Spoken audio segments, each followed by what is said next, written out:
What's up? My name is Eric Butler. This channel is called Report and Opine. I am back, and from Sports Illustrated, Gilbert Arenas explains why NBA players don't fear LeBron James. Well, if you're in the NBA, you should not fear LeBron James or any other player for that matter. You're probably not going to win many games that way, but they say former NBA star Gilbert Arenas appeared to throw some not-so-subtle shade at Lakers star LeBron James on his podcast this week. Arenas believes that NBA players don't fear James because he's an all-around player. Instead, Arenas believes players fear opponents who can erupt for high-scoring outputs in any given game. So it kind of sounds like a compliment to me, saying, oh, they don't fear him because he's an all-around player. All right. Well, they don't fear him because they shouldn't. Do you think any man in the NBA is walking around saying, oh, we got LeBron tonight, I'm so scared? No, they can't do that. Even if they are a little bit nervous, like a rookie or something, you can't show that. You can't say that. You think anybody's going to admit that they're afraid of LeBron James? Give me a break. Did anyone fear Magic Johnson? No. Did anyone fear John Stockton or Karl Malone? No. Arenas said on Gil's Arena, clever. The fear comes from what that person's capability is as an offensive player. So Michael Jordan was feared. Allen Iverson was feared. Kobe was feared. Guys who have the ability to score 30 to 70 points, they're feared. LeBron James was an all-around player, is an all-around player, but whatever. Even though he gave you 40, it wasn't the same 40. I'm not afraid of a guy who's going to give me 29, 9, and 9. I'm afraid of a man who's going to go for 60 if I'm not careful. So it kind of sounds like a compliment to me, and he's admitting that he's afraid, which is a little bit weird. Players don't fear LeBron the same they did MJ, Kobe, or AI, but that don't take away from his greatness.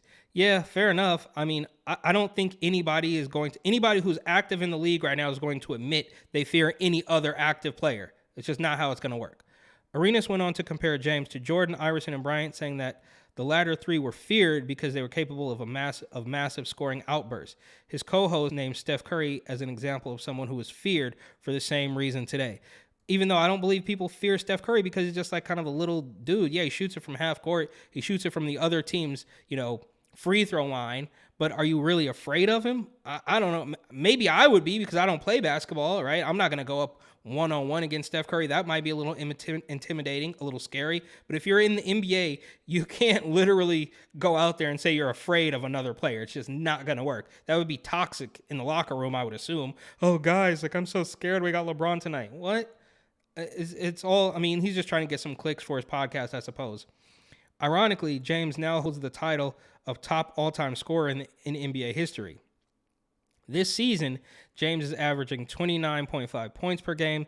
The Lakers star has scored 30 points or more in 22 of his 47 games, and to this point, and his season high is 48 points. He scored 50 or more points 14 times during the regular season, with his career high of 61 points coming against the then Charlotte Bobcats on March 3rd, 2014.